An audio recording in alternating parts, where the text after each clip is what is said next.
All right, welcome everyone to Web Programming with Python and JavaScript. My name is Brian Yu, and in this course, we'll dive into the design and implementation of web applications. In lectures, we'll have an opportunity to discuss and explore many of the ideas and tools and languages that are central to modern web programming. And through hands-on projects, you'll have an opportunity to take those ideas and put them into practice, designing multiple web applications of your own, culminating in a final project of your own choosing. Throughout the term, we'll cover a number of topics in this world of web programming, beginning with HTML5 and CSS3, two of the languages that are central to the understanding of web pages.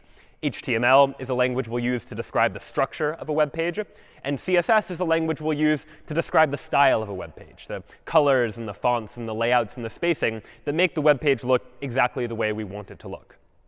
After that, we'll turn our attention to Git, a tool not specific to web programming per se, but that we can use in order to version control our programs, to keep track of the different changes we make to our web programs, and to allow us to be able to work on various different parts of the web application at the same time before merging those pieces back together. After that, we'll take a look at Python, one of the first main languages that we're going to be exploring in the course, which is a language that we're going to use in order to build our web applications. Specifically, we'll use Python using a framework called Django. Django is a web programming framework written in the Python programming language that we're going to use to make it easy to design and develop our web applications. Django in particular makes it easy to design web applications that interact with data. So after that, we'll turn our attention to SQL, a language that we can use to interact with databases, in particular looking at how Django allows us to use models and migrations to interact with data and allow users to interact with data all the more easily. Next, we'll turn our attention to the second of the main programming languages that we'll be exploring in this class, JavaScript, and looking at how we can use JavaScript to run in users' web browsers to make web pages just a little bit more interactive. In particular, we'll use JavaScript in the context of user interfaces, looking at modern user interfaces and exploring how it is that those interfaces work and how we can develop those user interfaces with a combination of Python and JavaScript. Next, we'll turn our attention to testing and CI/CD, or continuous integration and continuous delivery, which are tools that we can use and software best practices to make sure that we're able to design and develop code more efficiently. And testing in particular makes sure that as we make changes to our code, we're not breaking existing parts of our web application, by making sure that we have a whole suite of tests that we can use to ensure that our web application is always behaving as it should. And finally, we'll turn our attention to scalability and security on the internet, thinking about what happens as our web application grows larger. As more and more different users start to use our web application, how do we load balance between those people? And what do we need to change about our database to make sure lots of users are able to connect to our web application at the same time? Moreover, we'll look at the security implications behind designing our web applications. What might an adversary do if we're not careful? And how should we proactively be designing our web application to make sure that it's secure?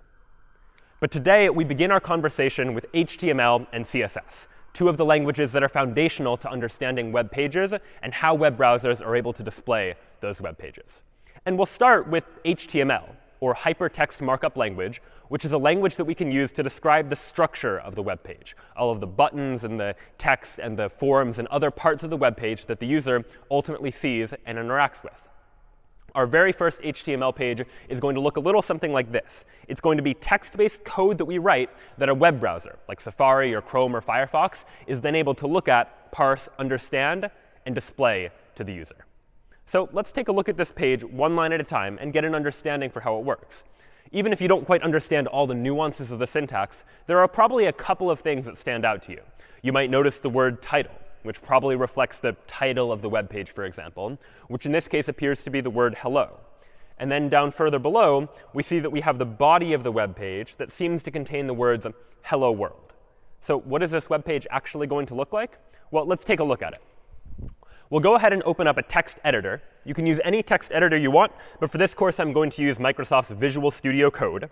And I'm going to open up a new file that I'm just going to call hello.html.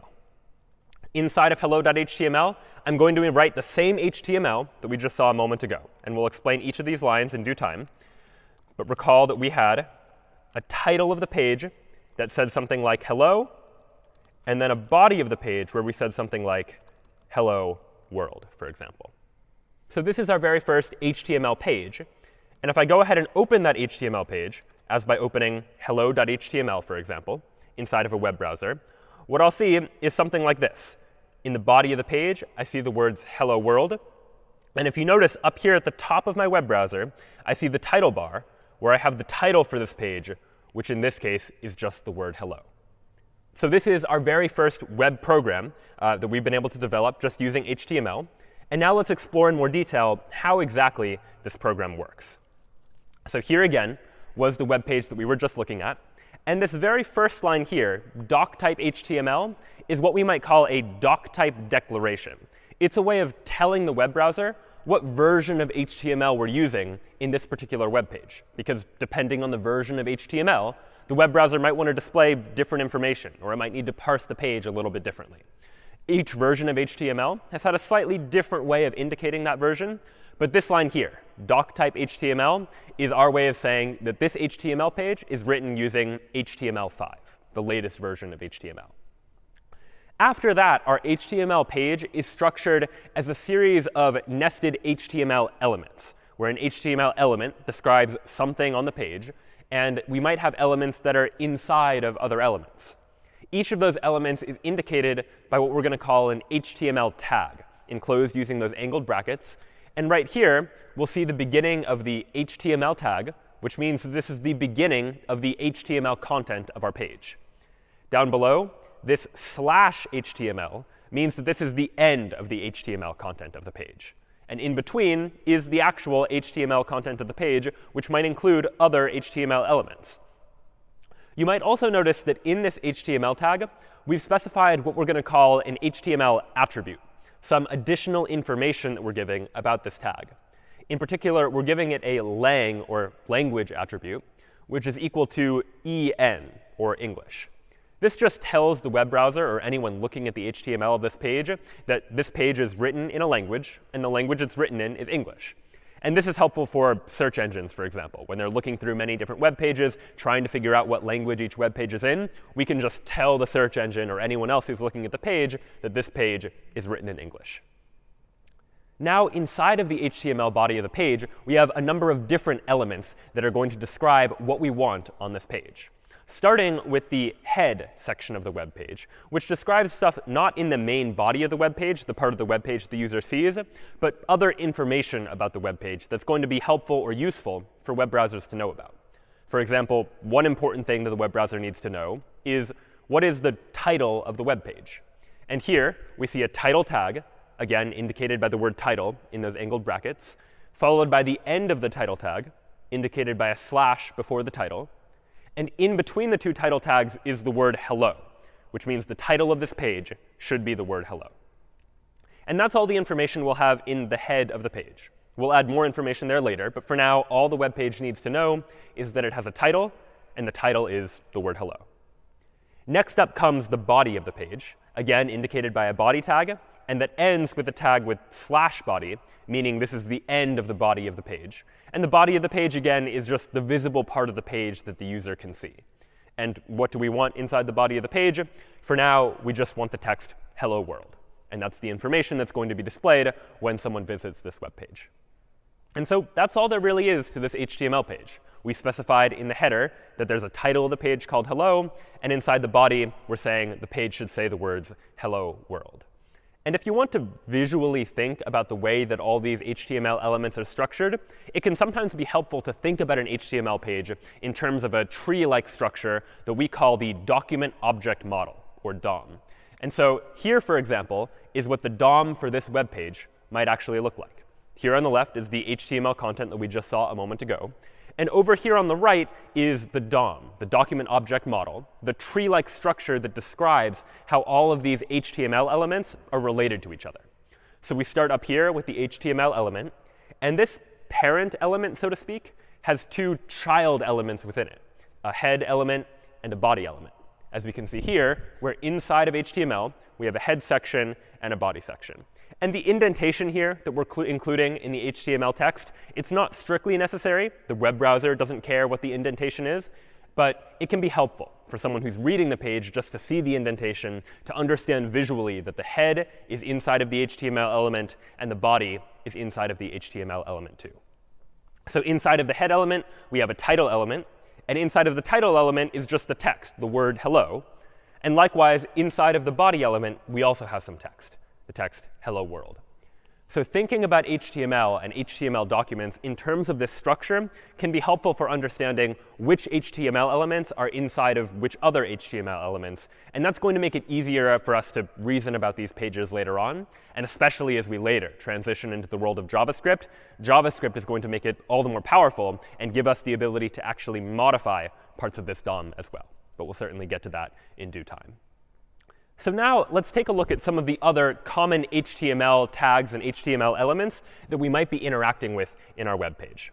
And we'll start by thinking about HTML headings. So big banners at the top of a page, for example, some headline that describes what a page is about.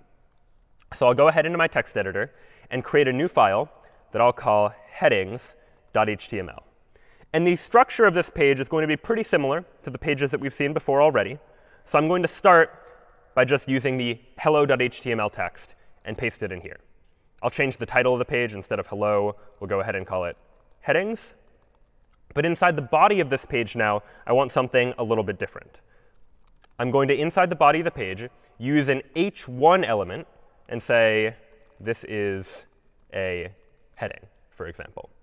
So h1 is a tag that I can use to create a large heading at the top of my page, like for the title of a page, for example. So if I open up headings.html, I might see something that looks like this, a big heading at the top of my page that says this is a heading. H1, where the H stands for heading, and the 1 stands for the largest possible heading. And in fact, HTML gives us a number of different tags that we can use in order to create headings of various sizes. So for example, I could also say h2, inside of which I say this is a smaller heading. If h1 is the largest heading, h2 is the second largest heading. So if I load this page, for example, I now see the h1 at the very top. This is the big heading. And then beneath that, I see this is a smaller heading, the h2. And it turns out there's also h3, h4, h5, all the way down to h6, which is the smallest heading, such that if I load this page now, I have a big heading, a smaller one, and then here's the smallest. So we can often use these h1, h2, h3 tags just for visually organizing text inside of a page. If I want the title of the page, but also I want titles for each of the various different sections and subsections that might be contained within that page as well. So those are headings. And now let's also take a look at some other elements that we might want to add. On web pages, we see not just titles and not just text, but we might also see lists, for example. Like if you've ever used a to-do list program on a web page, for example, you might see a list of things that you need to do. Or other web pages might display lists of information. And it turns out that HTML has two basic types of lists. We have ordered lists for things that are in a particular order, like item number 1, item number 2, item number 3. And we have unordered lists for lists that don't have any particular order. So just bullet point, bullet point, bullet point, for example. And both are quite easy to use. I'll go ahead and create a new file. And we'll call this lists.html. And again, in lists.html, I'll copy the same structure from hello.html. We're again going to have doctype HTML just to indicate the version of HTML. Most of the heading is the same. I'm just going to change the title from hello to lists. And then we're going to replace the body of this page to show some different information here. So let me first show what an ordered list might look like, something that has numbers, 1, 2, 3. And ordered list as an HTML tag is just OL, OL for ordered list. So I can add a tag that says OL. And now inside of my OL element, my ordered list element, I need a new element for every list item. List item, we're going to abbreviate to just li. So the li tag in HTML is what we're going to use to designate an item inside of an HTML list. So here, for example, I could say li and then first item. And then I could do the same thing, li second item, and then again li third item. So what I have here are some elements and then elements nested within other elements. I have an ordered list element inside of which are 3 other HTML elements. 3 list items that are each indicating each of the individual items that are inside of my HTML list. I can now open this up by opening lists.html. And this is what I see. I see an ordered list where I have item number 1, first item, second item, third item. Note that I didn't actually need to, in the HTML anywhere, specify the number 1, the number 2, and the number 3. When my web browser reads that this should be an ordered list, my web browser, Chrome in this case, just adds those numbers in for me because it knows what an ordered list means, and it knows how to take the HTML that I've written and display it in the way that I intend to the user. Now, in addition to ordered lists that all have numbers, 1, 2, 3, we also have unordered lists that are just bullet points of information. So I could, up above, add some more content to this HTML page. I can say here is an unordered list. And just as an ordered list, we represented using the OL tag in HTML, OL standing for ordered list. Likewise, we can use the UL tag in HTML to create an unordered list, U for unordered. So here we're going to add a UL tag. And again, my text editor here is automatically adding the closing tag here, this /UL, meaning the end of the unordered list. And many text editors will do this now, just so you, the programmer, don't forget to add that. And now inside of this unordered list, we're again going to have some list items. Also using the li tag, here is one item, and here is another item, and here is yet another item. If I go ahead and refresh the page now, I'm still on list.html.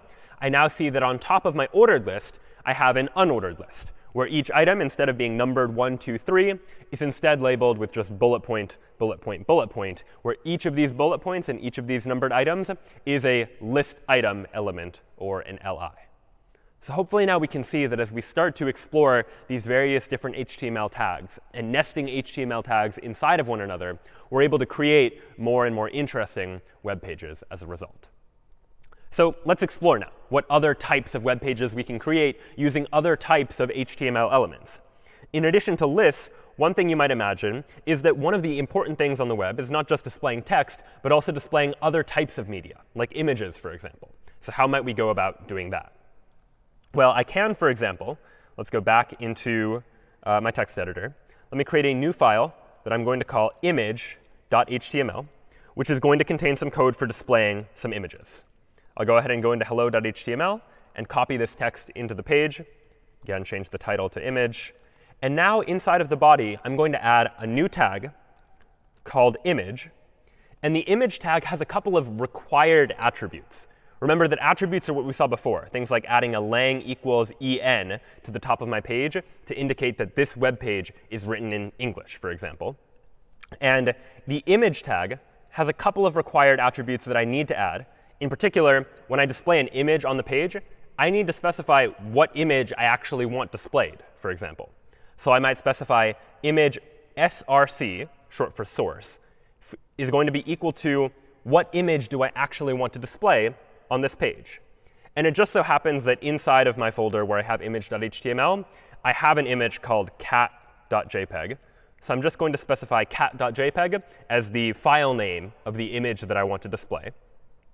And it turns out that images also have a second required attribute. In addition to the file name or the link to whatever image I want to display, I also need to provide some alternative text, a text-based representation of what you're going to see on the image. Because in some cases, some web browser might not be able to render the image correctly. You might imagine if there's some error rendering the image, or if someone's on a slow internet connection, or if someone's using a screen reader and therefore can't actually see the image, we want some text-based representation of that image as well. And so I'll provide some alt text, some alternative text that can be used to substitute the image in case for some reason we can't display the image. And the alt text that I'll use in this case is just going to be the word cat, for example. And that's all I need. Now notice in particular there's something a little bit different about this image tag compared to other tags that we've seen before, in the sense that it doesn't have a closing tag. In the sense that the body had a beginning of the body and an end of the body. Our ordered list had a beginning of the ordered list and the end of the ordered list with list items in between. It doesn't really make sense for an image, for example, to have the beginning of the image and the end of the image and some content in between, because the image is just a single HTML element that can't really have anything inside of it. So in that sense, we don't actually need a closing image tag. The image tag is self-closing. It is its own beginning and end. So we can just say we want an image to be here that is cat.jpg with an alternative text of just the word cat, for example. So now, if I open up image.html, we'll see that what gets loaded is quite large, a picture of a cat. And I can scroll around and see this entire image. Of course, this picture of a cat is probably larger than I wanted it to be. When my user visits this web page, I don't want them to have to scroll all the way to the right in order to see the entire cat. So I can actually add additional HTML attributes in order to modify the size of the image that I'm displaying. And later, we'll see we can use CSS to do a similar thing as well. But for now, what I can add is an additional attribute and say that let me give cat.jpg, this image tag, another attribute that in this case I'll just call width. And I'll say that width is going to be equal to 300, because I would like for this image to be 300 pixels wide, for example. So now if I refresh this page, I now see that the same cat image appears, except now it appears at 300 pixels wide exactly. So I'm able to add additional attributes, additional information to control how an HTML element is going to appear. In this case, I want to control its width, and it automatically scales down the height to make sure that the image is proportional as well. Now, on the internet, in addition to just displaying information on a single page, it's also common for a page to link to other pages. In fact, that's one of the main important values of the internet, is the ability to go from one page to another via these links. And so one thing we might reasonably want to do is add some links to our page, where if you click on something, you're taken to another page altogether. So let's take a look at an example of that. I'll create a new file based on hello.html, and I'll add lang equals English for good measure. And I'll call this new file link.html, where here we're going to practice with building some links into our HTML page. I'll copy the content of hello.html again, call this link. And in order to create a link, I'm going to use a tag called the A tag, short for the anchor tag. And the A tag takes one important attribute, which is called href, for hyperlink reference, which is going to specify what page I would like to link to. So if, for example, I wanted, when a user clicks on this link, to go to google.com, then I'd set the href attribute of this tag equal to https://google.com, for example. Then inside of the A tag, I would specify what text I want to display. What text should the user see, such that when the user clicks on that text, they're taken to the web page. In this case, I'm just going to say something like click here, for instance. Now, if I open up link.html, this is what the user sees. They see a blue link that says click here. And when the user does click on that link, they're taken to https://google.com. And it turns out that we can use this href attribute not only to link to different websites altogether, but we can link to different pages on the same website. So for example, if I wanted to link to that cat page that I designed a moment ago, instead of linking to google.com, I could instead just link to image.html. And now if I save that and refresh, or if I open up link.html again, now I see a click here link, where when I click on click here, now I'm taken to that page, image.html, that happened to have that picture of the cat from before. So using these anchor tags and href attributes, we're able to link together multiple pages, so that if we have a website that has many different web pages, we can connect them all together by using a combination of these various different links. So now that we've seen images and links and lists, what other HTML elements might we add to our web page? Well, one thing we might want to add are things like tables, just other ways of displaying information. So let's go ahead and create a table and look at what HTML elements we can use in order to do so. So I'll go back here to my text editor, create a new file called table.html using the same starting HTML. We'll call this page title or table. And inside the body of this page now, there are a number of different HTML elements that we'll need in order to create a table. Because as you might imagine, a table is really composed of multiple parts. We have our big table, but each table is really just a sequence of individual table rows. And each of those rows is really just a sequence of individual cells of data within that table. And so that structure that we're imagining, a table that consists of individual rows, where each row consists of individual cells, is exactly how we're going to represent this table in HTML. We're going to start with just a table tag that's going to represent the entirety of this table.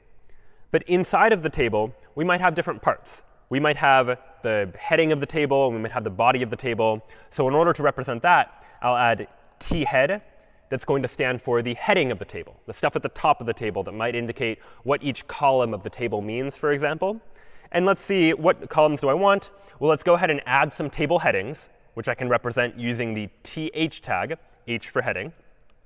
And maybe I want in this web page to display information about various different oceans, for example. So maybe I have one column for the ocean and another column, another table heading, for the average depth of that ocean, and another table heading for the maximum depth of that ocean.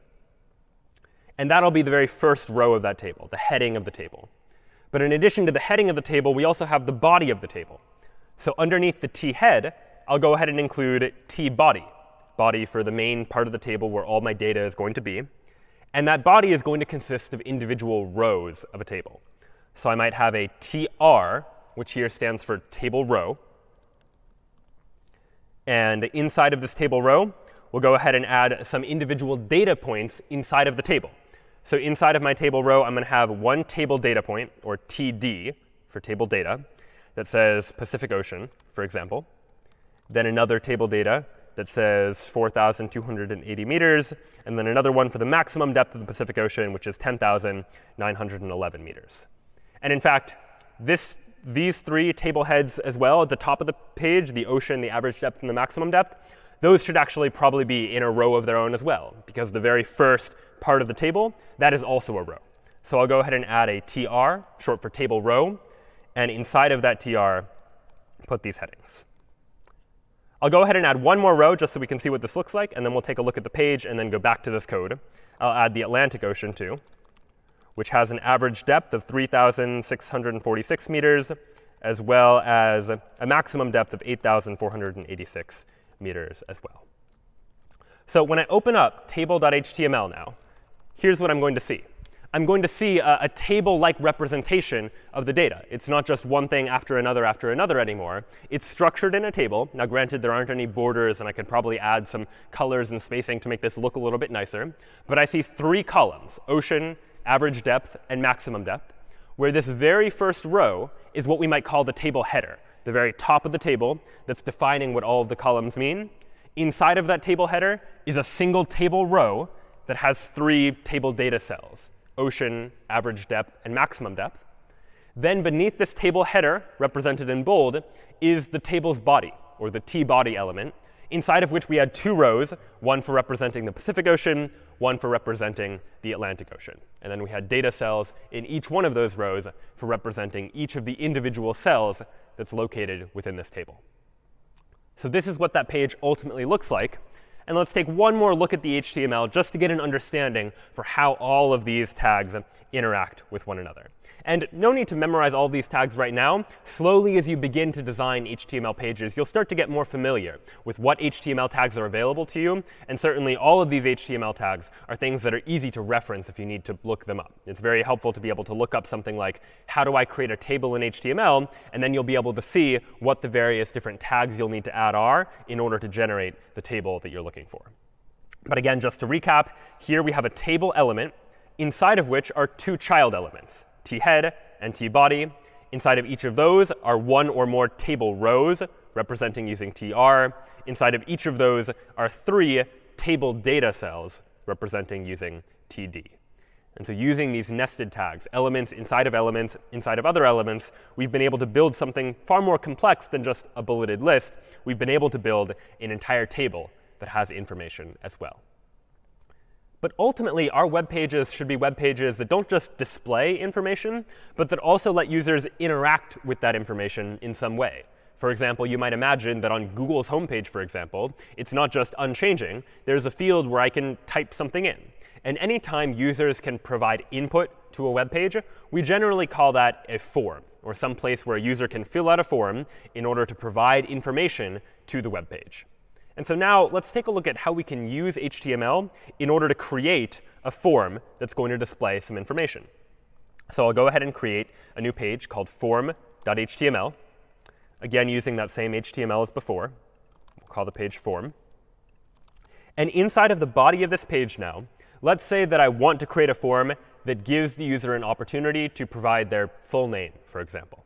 How do I do that? Well, the first thing I need is a form element, some way of saying here is going to be a form. And now inside of that form, what are the various different parts of the form? Well, there's really two parts that you might imagine to this form. One is a place for the user to actually type in their name. And they probably also need some way to submit the form, some button that just says submit, such that they can click on that button in order to submit the form. So how would we do that? Well, in order to create an input field, we're going to use an input tag whose type, in this case, is going to be text. There are a number of different ways that users might provide input to a form. They might type in text. They might choose from a drop-down menu. They might choose from a radio button option. Or they might provide input as by clicking on a button, for example. In this case, we're specifically using the type attribute to say that when the user is providing input in this way, the type of input that they're providing is going to be some kind of text. Then we might provide a placeholder, some default text that's going to be inside of that input field the first time the user looks at the page.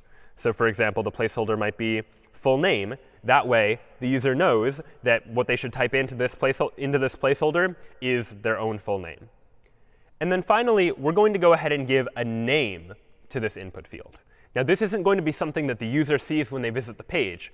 But anytime you submit a form, when we receive that form in our web application, something we'll explore later on, we need some way of knowing which input field corresponded to which value. And so we're going to name each of the input fields just so that later on we'll be able to reference them. And for now, since the user is typing their full name here, we could just name this full name, or we could more succinctly just say name as the name of this input field. After that, we have an input field where the user can type in their name. And now we need some way for the user to be able to submit this form. So we might say something like input type equals submit to say, here is a way for the user to submit the form. Type equals submit means this is how they're going to submit the form when they're done completing it. Now if I open up form.html, this is the page that we're ultimately going to see when we load this HTML. This entire page just contains a single HTML form. But that HTML form contains two parts. The first part was this input element here that allowed an opportunity for the user to type in their full name. They type in their full name into this input field. And when they're done, they can click the submit button to indicate that they would like to now submit this form. Of course, right now, this form isn't going to do anything when we type in our name and click submit, because we haven't added any logic in order to handle this form. But later on, as we transition into the world of building web applications using Python, we'll see how we can design a form such that after the user submits it, we save information to a database or display some sort of results back to the user, all by using the power of building these web applications and connecting them to these sorts of HTML forms. And HTML forms can actually get quite a bit more complex. We'll take a look at another example, for instance. Let me open up form1.html, which is a form that I built in advance, which shows a number of other ways that users can provide information as input to an HTML form. Here, we see an input whose type is text, meaning we want the user to type in their name as text. But you might also imagine that if a user is logging into a website, for example, they might, in addition to typing in a text-based name or username or email, also provide a password. And generally, if you've been on a website and you've typed in a password, the password characters don't all show up as the actual characters. For security reasons, they generally show up as just little dots on the screen, hiding the actual characters that they're representing. And in HTML, we can do that very easily by just saying that the type of this input is password. If they're typing in a password, our web browser will know not to actually display those individual characters.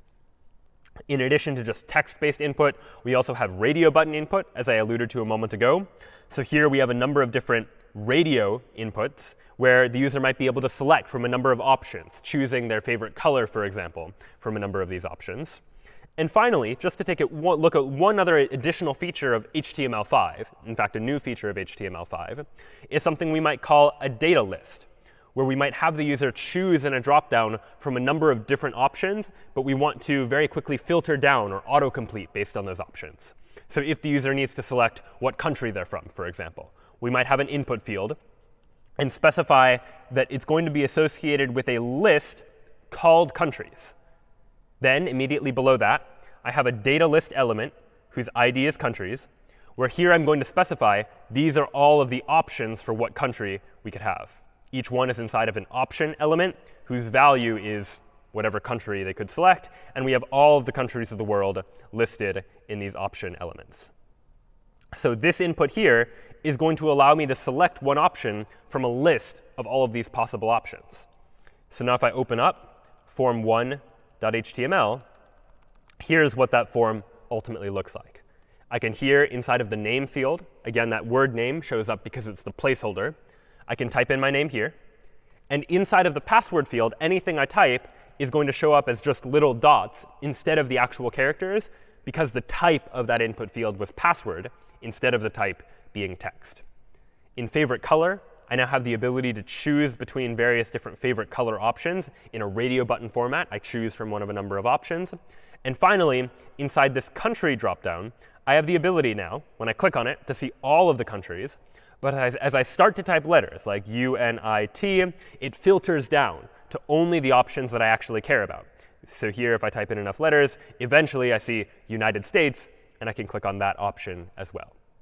So HTML5 builds in these additional features to make it easy to implement something like a text field where it will autocomplete based on the text that you provide. You can just specify that it is inside of this data list, and then provide a list of all the possible values. And then HTML and your web browser, in turn, will take care of the process of rendering that information in the way that you expect it to be displayed. So those are just some of the possible HTML elements that we can ultimately create by using these various different elements that we nest within each other. And there are definitely other HTML elements that exist as well that you can begin to explore. But all of them follow a very similar pattern, that we're going to have some tag that might require some attributes, additional information about the HTML, to give context to the web browser for how that element should be displayed. Maybe that element needs to have a particular source for an image. Maybe it needs a link in order to link to somewhere, or other information as well. And then inside of that element, you might nest other elements so that your table has rows, and inside of those rows, we have other cells. And you might imagine nesting elements inside of other elements inside of other elements.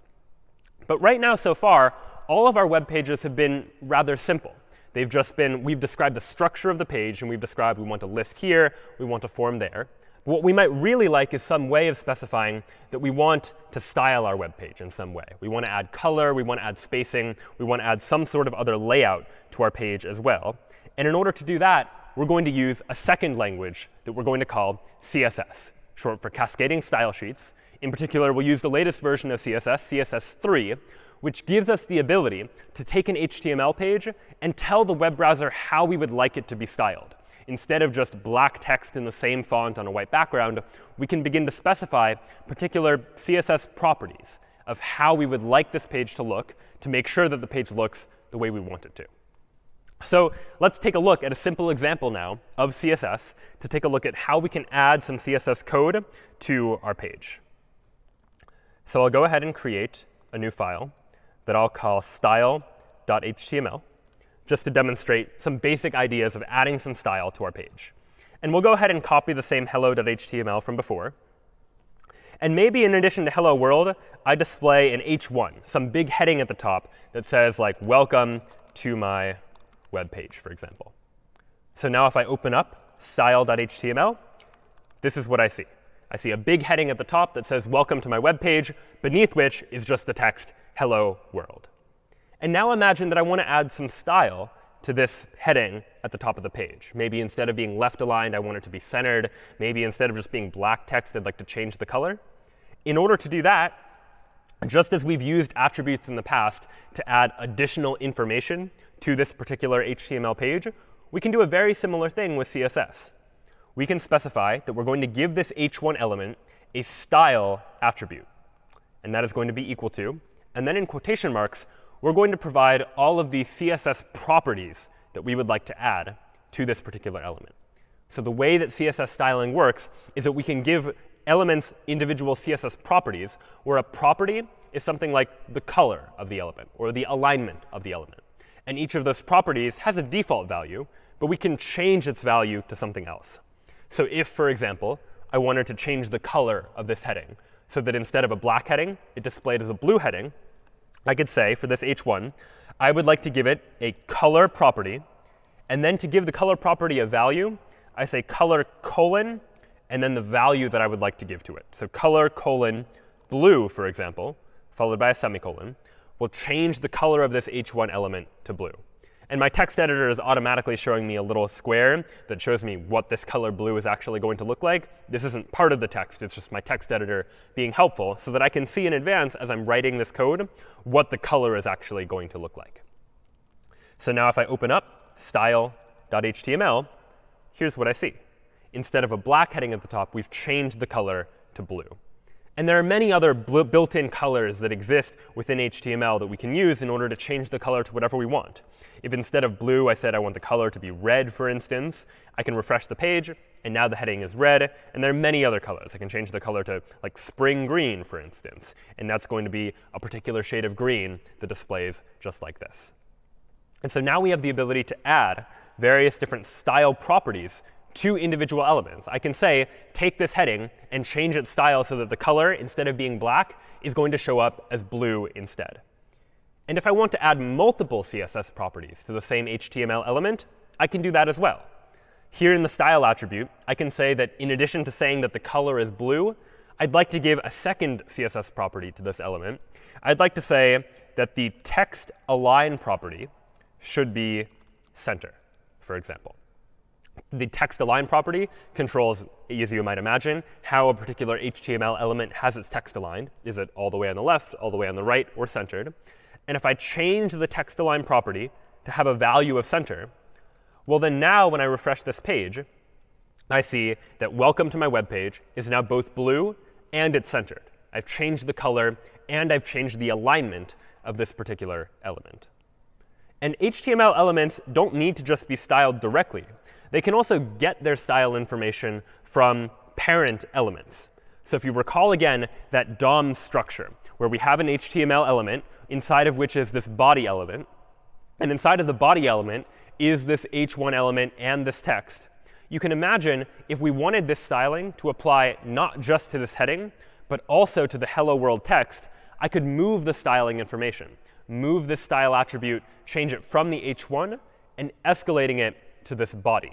And if I move the style to the body, then everything inside of the body is going to be styled in that way. So let's now take a look at an example of that to see how that works.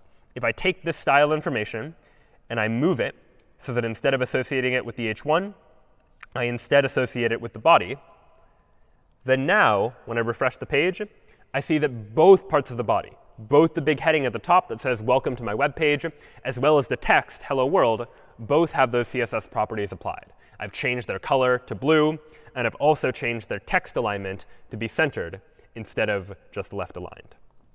But if I do want it to just be that heading, then I can move it out and say that I just want to apply the style to that one individual heading. Now, one thing that we might imagine might become a problem over time is that imagine if I had multiple headings that I wanted to style in the same way, for example. Let's say I have a second heading that this is a second heading that I also want to be styled as blue and centered as well. I can refresh this page and see that right now that is not the case. And I don't want to make the entire page blue and centered. I only want these two headings to be blue and centered. So what I could do is I could just take this style code from the h1 and apply it to this h1 as well, so that both of my h1 elements now have the exact same style code. And I'll go ahead and refresh this. And now we see this is the intended behavior. I have two headings, both of which are centered and both of which are blue. But what we want to start to think about as we start to build web applications, and especially as our web applications start to get a little bit more sophisticated, is to think about the design of how we're building our web pages and how we're building our web applications. And in particular, anytime we find ourselves copying a lot of the same information from one place to another, that's probably not the best design. And you should start to think about how might you design this a little bit better. It's not great design, one, just because there's some redundancy that probably doesn't need to be there, but also because it makes the page a little bit more difficult to change and a little more difficult to update. If I instead want to change both of these headings to be red instead of blue, then all of a sudden I need to change my code in two places. I need to change the style attribute on this first heading up here, and I also need to change the style attribute on this second heading down there. What I'd like to do is to somehow just be able to write this style code once and then have it applied to both of these headings. And in fact, there is a way to do that. What we can do is instead of doing what we might call inline styling, where we take the CSS code and place it directly as an attribute of an HTML element, we can move our style code to an entirely different part of the web page. Recall again that at the top of our HTML page, we have this head section that just includes information that's useful to know about the web page, but isn't actually part of the body of the web page, the content that the user sees. This head section is a great place where we can begin to put some style information about how we would like for this web page to be styled. So what I can do here is, instead of putting these style attributes inside, in line with these HTML elements, I can, inside of the head section of my web page, add a style element, where in between the opening style tag and the closing style tag, I can add any of the style information that I want. And here's the way that syntax is going to look. I first need to specify what types of elements am I going to style. And in this case, I want to style all of the h1s. So I can just say h1. And then all of the style code is going to go inside of a pair of curly braces, where I can say I would like the color to be blue, and I would like the text align property to be centered. So now here's what I've done. I've taken the CSS code that used to be down here inside the body of the page, actually as an attribute of these h1 elements, and I've moved the style-related code to a different part of my page altogether. Now the style information is inside the header of my page, inside of the style element, where I've said, for every h1 element, here's how you should style it. The styling is in between the opening and curly closing braces here. And I've said that every h1 should have a color of blue, and every h1 should have a text align property of center. And that is then going to apply to all of the h1 elements that my web page happens to find inside the body of my web page. So there's a couple of advantages here. Advantage number one is what we talked about a moment ago. I don't need to duplicate the same code in both of these h1 elements. I can write it once and say, apply this styling to all of the h1s that show up in the page. And advantage number two is we've been able to factor out the style code to somewhere else just to make it a little bit cleaner, so that instead of having a really long line, you might imagine if we had not just 2, but maybe 5 or 6 or 7 different CSS properties that would have taken up a lot of space on one line, I can instead, in a more readable, more organized way, move that style-related code to the style element at the beginning of the page, just to make it easier to read, easier to visually understand, and just to clean up the body of the web page as well. And that's going to be another of the key themes that's going to come up again and again in this class, this idea of separating things out so that every piece can sort of be independent of one another. Our structure of the web page inside the body is separate from the style. And we'll see the same sort of idea appear again and again as we begin to try to design web applications well. So now if I take this exact same page and go ahead and refresh style.html, we'll see that we see the exact same thing. Both of the headings still show up as centered. Both of them still show up as blue. But now we have the advantage of having only written the style code once instead of needing to write the exact same style code multiple times in the same way. But it turns out that we can even do a little bit better than this. Because one thing you might imagine is that if I have a web application or a website that has multiple different web pages, it's probably going to be likely that each of those web pages might need to be styled in similar ways. If I have a big banner at the top of one web page, then in other pages related to that page, I might want the same banner styled in the same way, using similar style information. And right now, our CSS code is specific to one particular page. And it's not going to be easy to then take that same styling and apply it to another page. If I wanted to, I'd need to copy the exact same CSS code, put it inside of another page. But then we run into the same problem of duplication, where I've now had to repeat myself across multiple different pages, putting the exact same CSS code across all those different pages.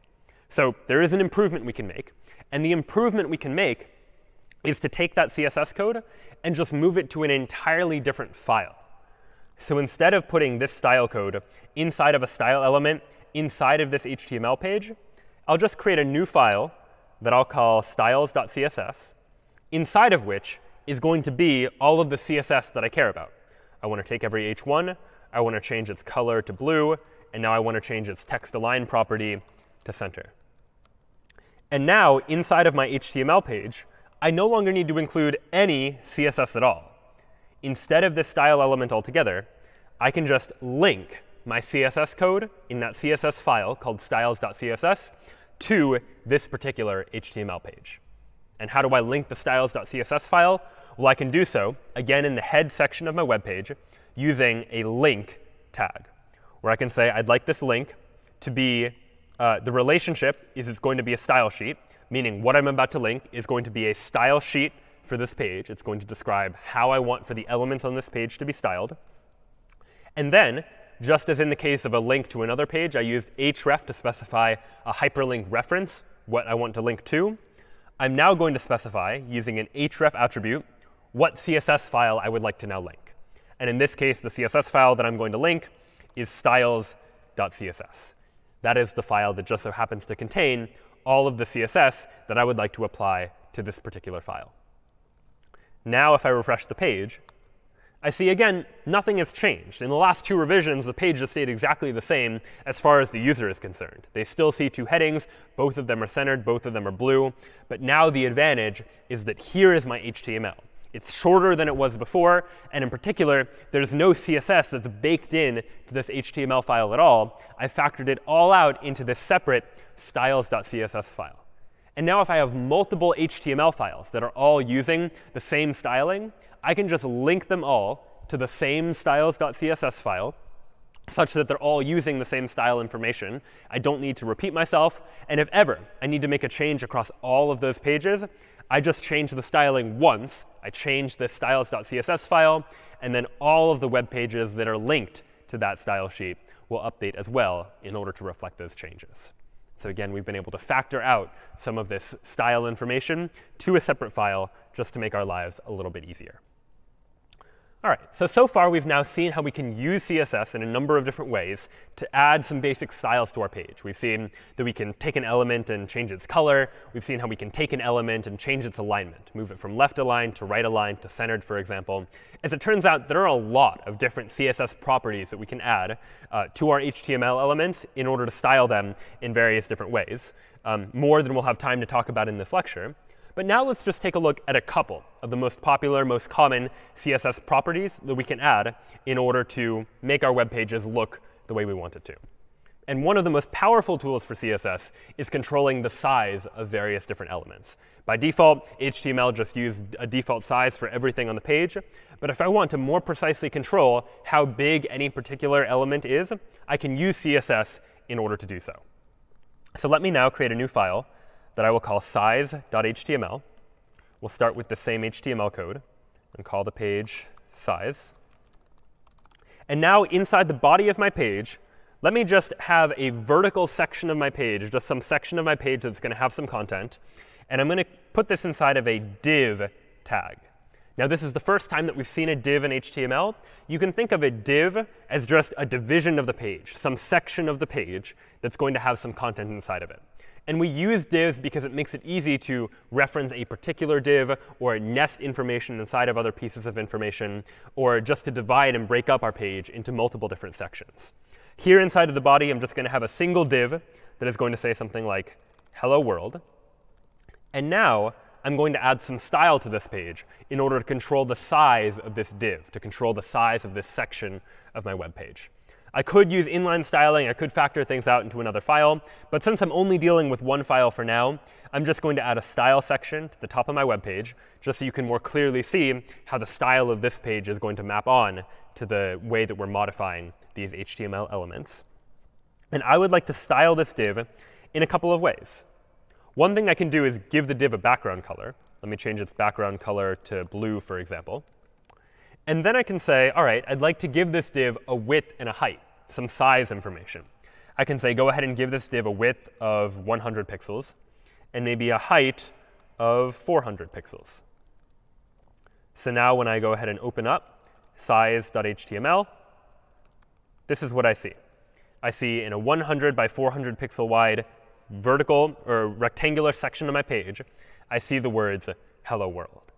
And so you might imagine as you have multiple different elements on your page, as your web pages start to get a little bit more complex, you probably want to have some more precise control over how wide or how tall any particular element is. And these width and height attributes can be very helpful, because I can very easily change the width to, say, like 500 pixels, for example. And now when I refresh the page, now I see that the width of this page, of this div, this section of the page, has actually now gotten a lot wider. And so we have the ability to control size using CSS. Go ahead and close some of these pages that I no longer need. And now take a look at some other things that we can do. In addition to controlling the size, and let me change this color to something a little bit lighter, something like orange, such that now if I open up size, it looks like this. I'll make this a little bit smaller. Let's try 200 by 200 pixels. It looks now like this.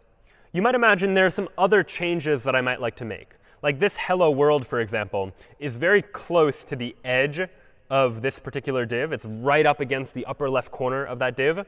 I might want to change that by adding what we might call some padding to this particular HTML element, some space, just so that the content of the element isn't so close to the border of the element itself. So for example, one thing I can do is inside this div, add some padding. Say maybe I want 20 pixels worth of padding on the inside of the element, such that now when I refresh the page, we see that we have some padding along the outside of the element, so that hello world now shows up not right up against the edge of the element, but inside a little bit as well. And if we have a particular HTML element that maybe is too close to the edge of the screen, maybe it's too close to the top of the screen, we can also add space around outside of the element by adding what we call margin to the element as well. So I can say, let's give it 20 pixels of margin inside of this div. And then refresh. And now we see that whereas before this div was very close to the upper left edge of the screen, now we've moved it 20 pixels away from everything. So it's got some space on all four sides of it. So that's how we can now use margin and padding just to make the page look a little bit nicer to the user, so objects are not too close together or too far apart. Padding, again, is on the inside of the border of the element. I can add 20 pixels of padding, for example, to make sure that the content inside of the element, in this case the words hello world, just have a little bit of space from the border. And that's padding on the inside of the element. Margin, meanwhile, is on the outside of the element. We add some margin along the outside of the border to space the element out from other elements that might be nearby it, to make sure that there's enough space between the border of the element from the top of the screen and also from the left and also the bottom and the right, though there's no objects there that we're currently creating space from. So by combining width and height and margin and padding, we now have the ability, using CSS, to make sure that we're able to lay out our page the way we want to lay out the page, so that elements have the right amount of spacing from each other and are the correct size. So now let's take a look at some other features that CSS is going to give us. In addition to just changing where particular elements are, like centering text or adding size and margin and padding, we can also use CSS to change how elements actually look. We've seen it to change the color of text, changing it from one color like black to another color like blue. But we can also use CSS to be able to change something like the font that we use in order to display text. Modern web pages don't show everything in the exact same font. Usually, some designer is choosing what font they want for any particular web page. So let's experiment with those possibilities. I'll now create a new file that I'll call font.html, inside of which will be an HTML page called font. And inside the body, I'll again just have a div that says hello world, same as before. But now, inside of the style tag here, up in the head section of my web page, I would like to add some font information to this div. And in particular, there are a number of different font-related CSS properties that I can add to control the font of any particular HTML element. One thing I can specify is the font family, specifying what font would I like to use in order to display this text. And maybe I want to display it in Arial, for example, which is a common font used on the internet, such that now, if I open up font.html, I now see in Arial the words hello world, different from the text that I was using before.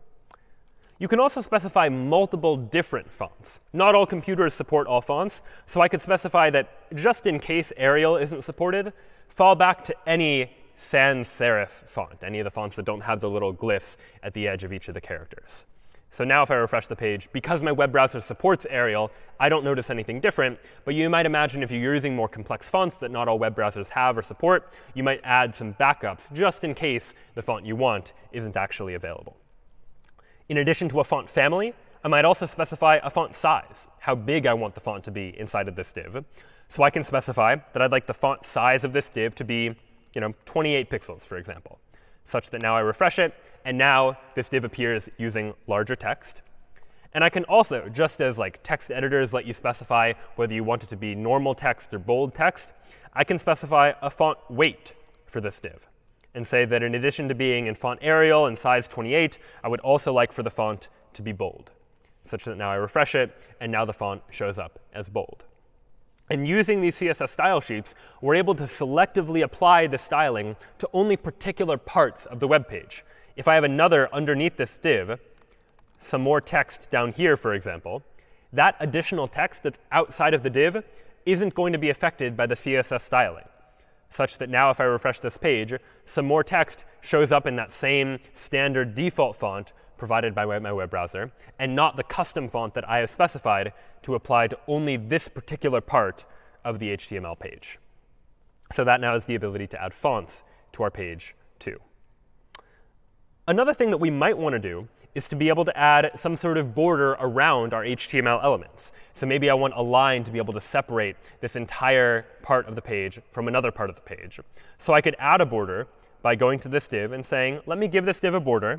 And maybe I want the border to be like a 3-pixel solid black border, for instance. I can specify how big I want the border to be. I can specify whether I want the border to be a solid line or a dashed or dotted line. And I can specify what color I would like that border to be as well. So now when I refresh this, I now see I have a border around this entire section, around this entire div inside of my web page. And you can imagine these borders being helpful for styling various different parts of my page. So for example, if we go back to that table that we were looking at a moment ago when we were dealing with oceans, where I had ocean and Pacific Ocean and Atlantic Ocean, this is structured in the format of a table. We have rows and columns. But it doesn't look great right now. I might like to add some styling in order to improve the way that this table looks, for example. So let's give that a try. I'll go ahead and go back into table.html, that HTML file I was using before where I had this table. And let me now add some style information to this table. I might say that for this table, I would like to give it a border that is maybe a 1-pixel solid black border, such that now when I refresh the page, I have a 1-pixel solid black border around the entirety of the table.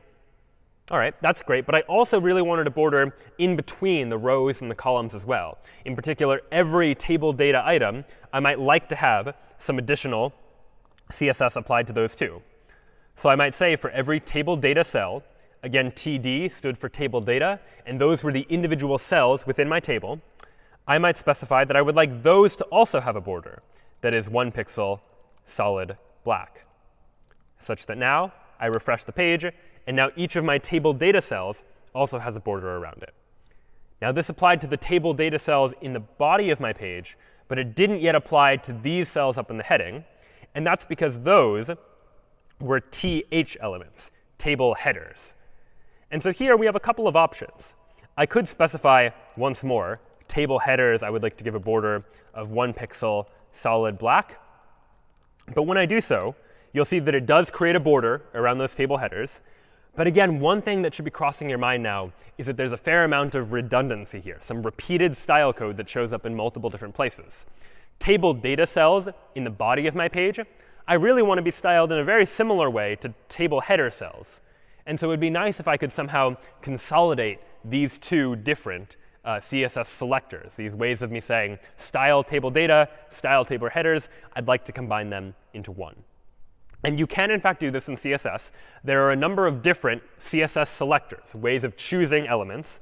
And one of them is just called the multiple element selector, that if I want to select both table data cells and table headers, then I can do so by saying td, comma, th, and delete these 3 lines down there. What these 3 lines are now saying are that I would like to style all table data cells and table headers in the same way. And I could even combine table if I wanted to for good measure. But I'd like to give all of them a border of 1-pixel solid black, such that now I refresh it, and now I see that they all have this border around them. Now, most tables you see on the internet don't have both a table or a border around everything in the table and also a border around each of the individual cells. Usually, those are collapsed just into a single line.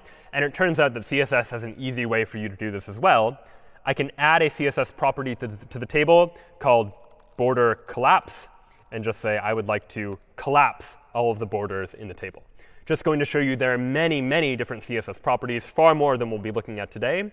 But they're easy things to reference. So you can easily look up how to collapse borders in a table and then find a CSS property like this that you can then use and apply to your web page.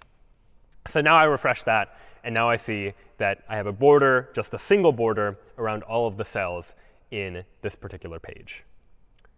Next, what I might like to do, though, is like add some space around here. Like it seems like this text is very tight against the border of this table.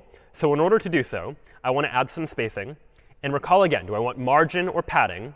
Margin is spacing around outside of the border of a particular HTML element, whereas padding is inside of the border. So if I want some space inside of the border just to space out the text from the border itself, then what I want is padding inside of all of my table cells. So I can say, let me add 5 pixels worth of padding inside of all of my table data cells and table header cells. Refresh the page, and now here's what the resulting table looks like.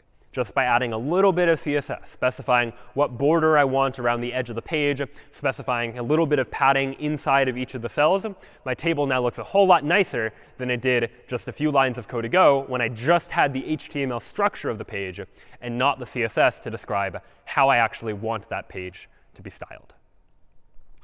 And notice again that in doing so, we were able to use one of these CSS selectors. I was able to say that I wanted to use the multiple element selector, which is just this comma here, to specify that I would like to apply this styling not just to TDs, but also to THs as well.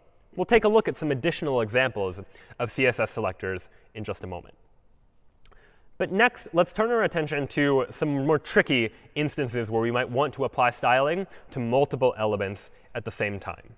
Let's imagine, and let's go back to style.html, where we had some style code, where I had one heading.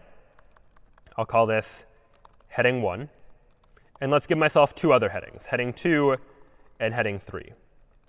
All of these now are h1 elements that are going to show up the same way, such that now if I style and say I would like all h1s to show up with a color of blue, then when I open this page where I have 3 h1 tags, each of which has a color of blue, when I open up style.html, what I'm going to see is something like this: 3 headings, each of which happens to have a color of blue.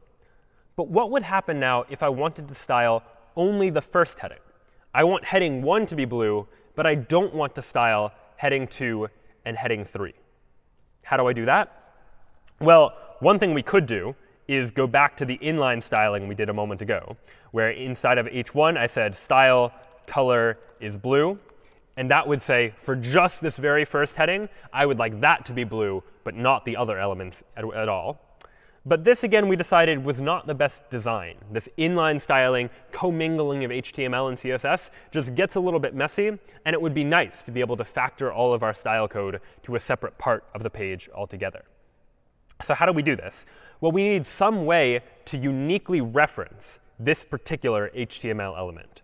And in order to do so, we can give an HTML element an ID. An ID is just some unique name we give to an HTML element so that we can reference it more easily later on. Let me just go ahead and give this an ID of foo. It could be any ID you want, but foo is just a generic name here. And now we've given this heading a name such that in other parts of our page or in other code, we can reference and find this particular HTML element. And in particular now, in the style section of my web page, instead of styling all h1 elements, I only want to style the element that has an ID of foo. IDs are by definition unique. There can only be one element in this page that has an ID of foo, otherwise it's not valid HTML. And so in order to do so, we're going to use hashtag foo. The hash mark symbol is just CSS's way of selecting just something with a particular ID.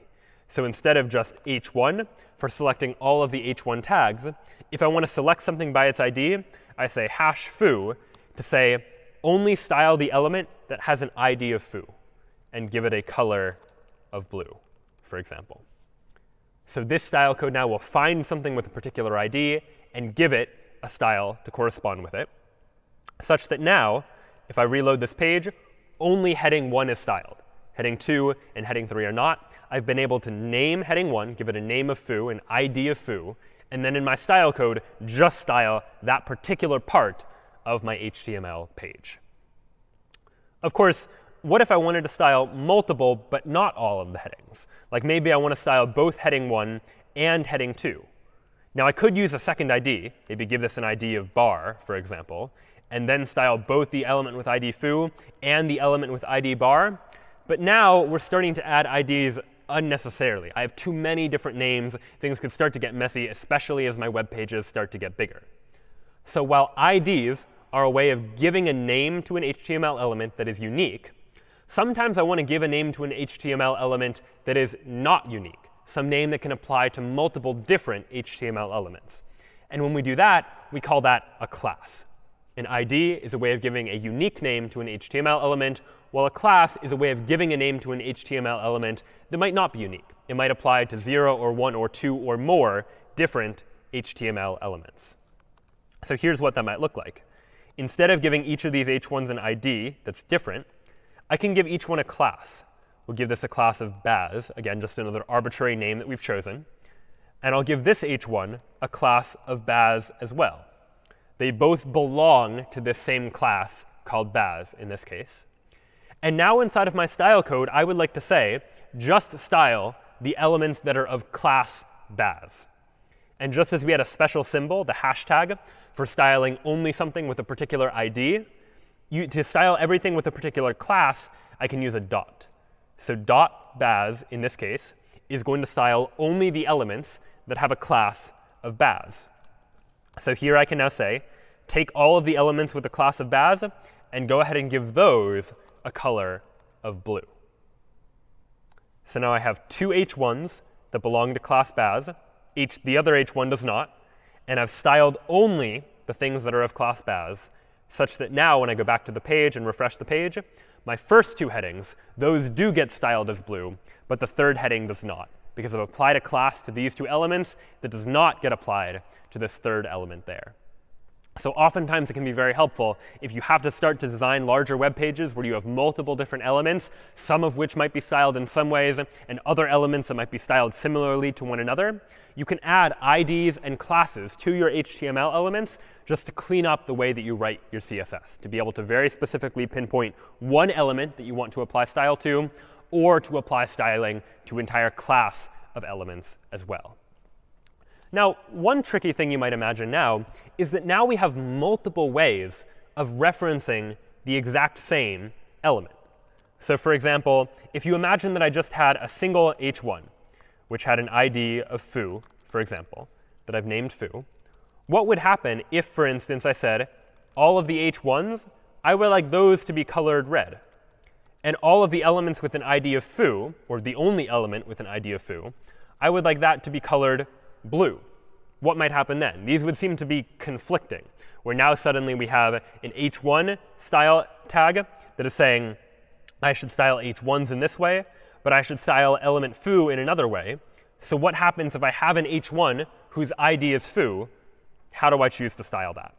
And in order to deal with that, we have to start to deal with the CSS problem of specificity, of what happens when I have multiple different CSS selectors that could apply to the exact same HTML element.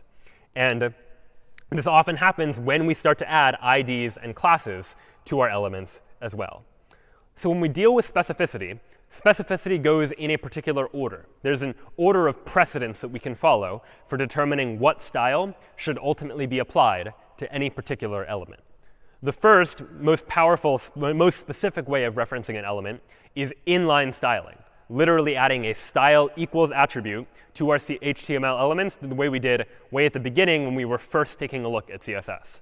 If we associate inline styling with an HTML element, that's going to take precedence over any styling that's inside the style section of our head of the web page or inside of a separate .css file, because the reasoning goes, if you are literally putting the style code attached to the element itself, then we probably want to apply it to that element. After that, specificity goes in order of how precisely we are identifying an element. An ID is a unique way to identify an element. There's only one element with that particular ID. So if I've added style to a particular ID, that is going to be pretty highly valued in terms of how specific it is. Next, we look at classes. So if there's no ID selector, we look for, did we reference the element by its class? And if so, then that takes next precedence. And otherwise, then, we fall back to what type of HTML element it is. Is it an H1? Is it an ordered list? Is it a table? So in short, the type is the least specific, class is slightly more specific, ID is more than that, and the most specificity we can provide is by literally putting the CSS in line with the HTML element itself. So let's take a look at an example of this. Let's look at this code, for example, where, for instance, I have a div whose ID is foo, inside of which I'm just saying the word hello. And the CSS code that I've included here is I've said for all divs, I would like to give those a color of blue. Obviously, in that case, there's nothing conflicting. What we're going to see is we're going to see the word hello, and we're going to see the word hello in blue. But what happens now if we add anything with ID foo should be colored red? Well, because ID has higher specificity than just an individual tag, well, then next what we're going to say is that this hello is going to show up as red. The ID is more specific, and so this element is going to show up red instead. And it doesn't matter what order these are in. It's not that the later one takes precedence. If I were to flip these around, where ID of foo, color red, div, color blue is in that order, it's still going to show up as red because this ID selector is more specific than just the name div, which is the name of the HTML element that happens to be there. And so as you start to develop more sophisticated style sheets, you might find that some of your CSS code is going to conflict with each other. And that's where it's important to bear in mind how these specificity rules work to know, as you add style to your elements, how are they actually going to end up showing up. Now, we've seen a couple of CSS selectors now in terms of selecting a single element, selecting an ID, selecting a class, selecting multiple elements as well. It turns out there are a number of other CSS selectors that we can use too. So we saw, for example, the multiple element selector, like td, th for selecting table data, but also table headers. But there's a number of other selectors. Here's just a sampling of ones. You can specify like descendants or children. So if I only want to style divs that are inside of tables, or I only want to style lists that are inside of certain classes, I can use these descendant and child selectors to add styling in those particular ways. And there are a number of other CSS selectors we can add as well. And we'll go ahead and explore a couple of these just to give you a sample of how some of these CSS selectors can actually work. And we'll start by taking a look at the descendant selector, which is used to select all of the elements that are descendants of some other element, for example. So let's go ahead and create a new file that I'll call descendant.html. That, again, will start with the same code. And inside the body of this page, I want an ordered list that maybe has list item 1 and maybe list item 2. And it turns out with lists in HTML, you can nest lists inside of other lists. Maybe you've seen bullet points where there's like nested bullets inside of other bullet points. I can do that here. I can add an unordered list and create a sublist, like sublist item 1 and sublist item 2. And maybe down here, here's another list item, such that now I have a couple of items, but some that are inside of an unordered sublist. Let's go ahead and open up descendant.html and see what that looks like. So here's what we have. We have list item 1, list item 2, another list item that is probably actually list item 3. So we have 3 items, but inside of list item 2, I have an unordered list. Let's imagine, for example, that I wanted to only style these sublist items as a particular color. Like maybe I want those to be blue, for example. If in the style section of my web page, I say that I would like for all list items to be styled blue, well then, not styled, colored blue, rather, then what I'm going to see when I refresh the page is that all of the items are going to be blue instead of just the 2 sublist items. But I could instead say that, you know what, I only want list items that are children of unordered lists.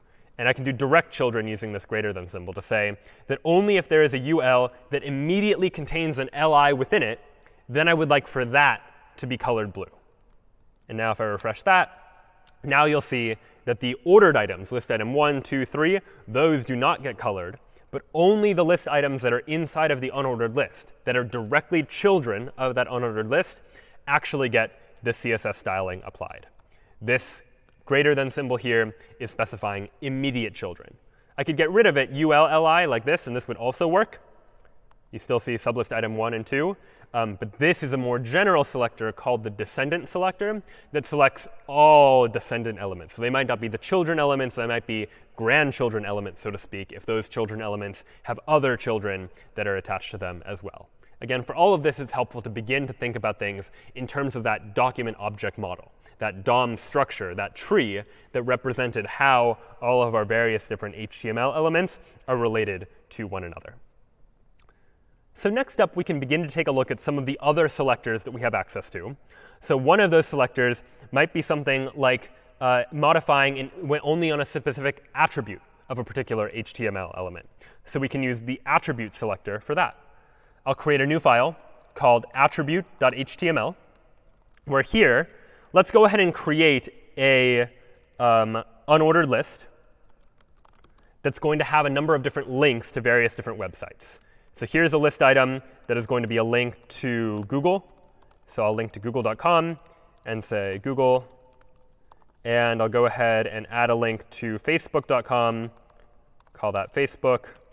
And I'll go ahead and add a link to amazon.com and call that Amazon. And let's imagine for a moment that I only wanted to style the Facebook link. Like I want to really highlight the Facebook link, tell people to click on that one, as by coloring it an entirely different color.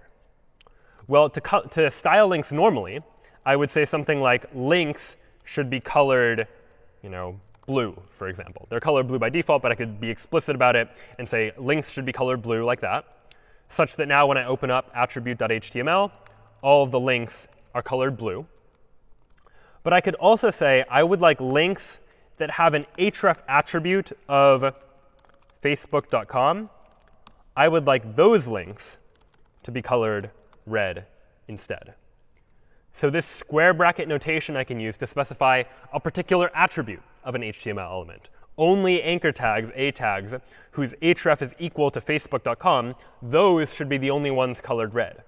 So now when I refresh this, I now see that Facebook is a link that is now colored red instead of colored blue, because I've been very specific about picking an attribute that I would like to use in order to reference that particular HTML element. And we can use CSS selectors in more powerful ways too. Maybe not just to style a particular element always, but to style an element only under certain conditions, or only when an element is in a particular state. And this is very often done for something like when you hover over something. When you hover over a button and something pops out, or you hover over something and it changes color slightly, we can begin to do this by adding what we call a pseudo class to a CSS selector. So let's take a look at an example of that to see how we can modify an element when a user hovers their cursor over that element, for example. So I'll go ahead and open up a new file, hover.html, where here I'll go ahead and inside the body of the page, just give myself a button. This button is going to say, click me. And let's add some style to the button. By default, buttons show up as fairly simple buttons that just look something like this. I might like to add a little bit more to this button and say, you know what, let's add some style to the button and give it a width of 200 pixels, a height of 50 pixels, a font size of 24 pixels, and maybe a background color of green, for example. So I've specified some size information, how big I'd like the font to be, and also a background color for the button, such that now, here's what that button looks like. Shrink it down a little bit. It says, click me. But many buttons, especially nowadays, are they give you a little bit of feedback. You hover over them, and they change their color slightly. How do they do that?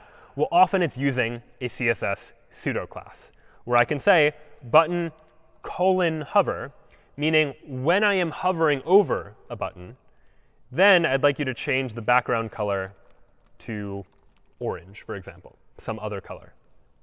So now I specified that by default, normally for a button, your background color should be green. But when the button is being hovered over, instead, now change the background color to orange, such that now when I open up this page and go to click me, if I hover over the button, the color of the button changes. Normally green changes to orange. And so that is a very powerful feature that we have access to as well. All right, so now we've seen how we can use various different CSS selectors to very precisely define how we want our web pages to be styled. But one other thing we can use CSS for that's quite powerful is responsive design. And responsive design is all about making sure that our web pages look good no matter how you're looking at the web page. Nowadays, people aren't always looking at web pages on their computers, but they're looking at web pages on their mobile phones or on their tablets as well. And it's important as we begin to design web pages that we design our web pages in a responsive way. So we'll look at a number of different ways we can implement responsive design in our web pages, starting with the discussion of the viewport. And what the viewport is the viewport is the visual part of the screen that the user can actually see.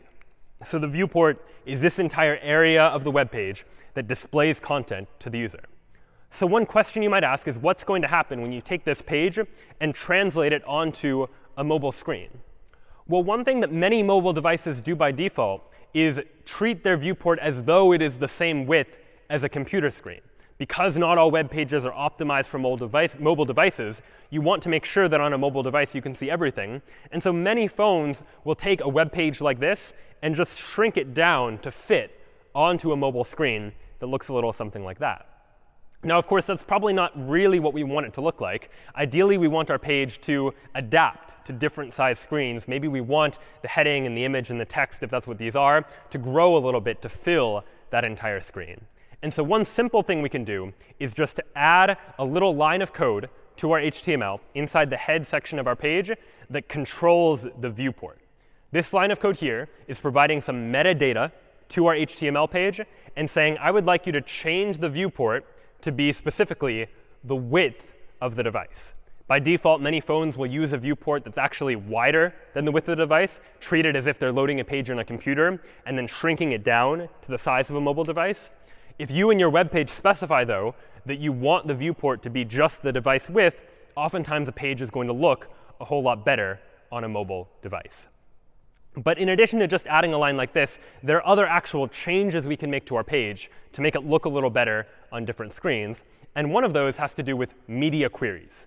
And media queries are all about controlling how our page is going to look depending on how we render that particular page, or what size screen we're rendering that page on.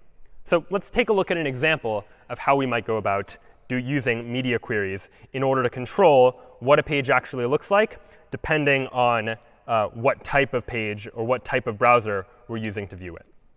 So I'll go ahead and open a new file that I'll call responsive.html, because we're going to try and build a responsive web page now. And now I'll go ahead and inside the body of my page just include a big heading that says, welcome to my web page, for example. And just to demonstrate what you can do now with responsive design is I could say something like, let me add a style tag here, where I want to say that if the size of the screen is a certain width, then I want to style the page in one way. And if the size of the page is a different width, then I might want to style the page in a different way. You might imagine that as you shrink the screen, you want to move elements around in order to rearrange them to make the page just look a little bit nicer on a mobile screen. So we'll do a very simple example of just changing the color depending on the size of the screen. So let me specify now in a media query. And the syntax for a media query looks like this. I'm going to use the @ symbol and say media, and then specify for what type of media I would like to apply this query. I can say something like, if the minimum width of the page is 600 pixels. In other words, if the width of the page is 600 pixels or anything larger than 600 pixels, we'll then go ahead and take the body and give it a background color of red. But then I could also add another media query and say, you know what, for this media query, let me give it a max width of 599 pixels. Meaning, if the size of the screen is 599 pixels or fewer, then maybe I'd like to take the body and give it a background color of blue, for example. So now let's take a look at what happens when I take this page and actually open it and see what's going on. I'll open up responsive.html. And here's what I see normally. I see a red web page because my screen is longer than 600 pixels wide. But notice what happens as I shrink this web page. If I go ahead and shrink it, looking at it on a smaller screen, eventually it turns to blue. If it's above 600 pixels wide, it's going to be red. If it's below 600 pixels wide, the color changes to blue. So we're able to now use these media queries to really fine-tune and control how our page is going to look on various different types of devices. If it's on a big screen, maybe you want the elements to look a certain way. If it's a smaller screen, maybe they look differently.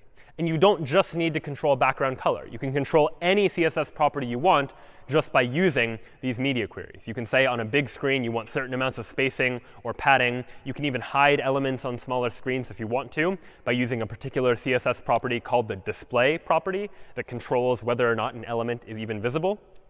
And ultimately put together, this can help to make your pages a little bit more responsive. And there are a number of different media queries that we can apply to our page as well. We can check to see whether a mobile device is vertical or landscape. We can check to see whether the user is viewing the page on their computer screen or if they've tried to print out the contents of the page as well. So there are a number of different options that we have to really control how a page is going to look. There's some other tools we have in our toolbox as well, though, for dealing with mobile responsiveness. And one of the tools built into the latest version of CSS is something called Flexbox. And Flexbox is quite helpful if we have multiple elements that we're all trying to display on the same page at the same time that might overflow if we're not careful about how we do responsive design. If we're really not careful, let's imagine I have 6 elements that show up on my computer's monitor. When you translate that to a mobile screen, you can imagine they might all shrink down so that they're barely visible, something like this. This is probably not what we want if we're trying to design a mobile responsive page, for example. So you might imagine, how can we do a little bit better?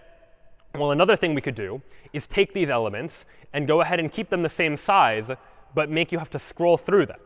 This is now slightly better. The elements are at least still visible, and they're large enough on the screen. But it'd be nice not to have to scroll through them. What would be really nice is, given that we have all this extra space, I would like to be able to wrap around elements if I don't have enough space for them, such that if I'm translating these 6 elements to a mobile screen, they translate, but I get them in like 2 rows, for example, 3 on the top and 3 below. And Flexbox is an easy way to be able to implement something like this inside of our web pages. So let's take a look at what that might actually look like to add Flexbox to our page. So I'll go ahead and create a new file called flexbox.html. We'll start with the same HTML code. And now, inside of the body, I'm going to create first a div that is going to be called the container.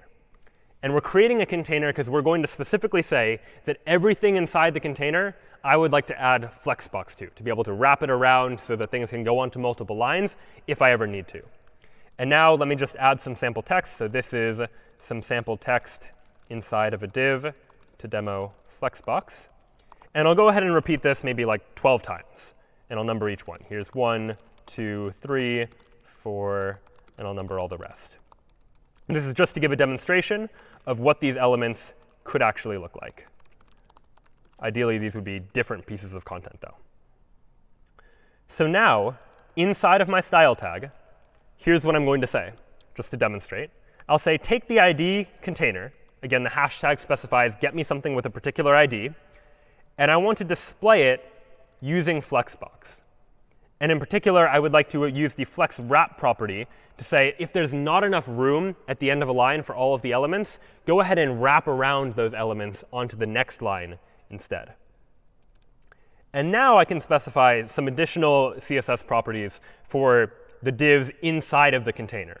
So I can say, for the container, all of the divs inside of that container, again, using this child selector to get all of the divs that are inside of the container, I can add some CSS to that too. I can say, let's give these a background color of like a shade of green.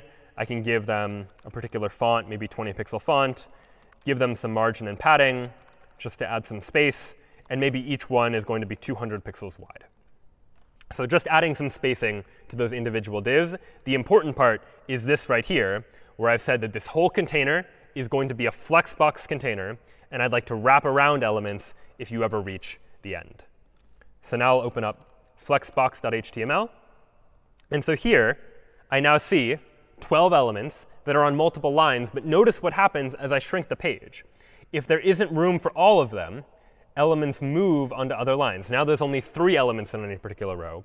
Now there's only 2 elements on any particular row. And so I can use Flexbox to very well adapt myself to different size screens. And no matter whether you're looking at this on a big screen or a small screen, the content is still going to look good because I'm able to adapt responsively to whatever might be happening. So this is one layout paradigm that exists within CSS, this Flexbox layout.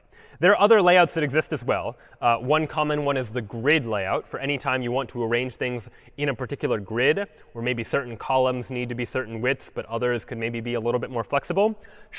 I'll show one example of that too, just to give you a demonstration of what that grid layout might look like. So here's grid.html, where I'll go ahead and inside the body of this page, give myself a div I'll give it an ID of grid. And then let me just add div class equals grid item.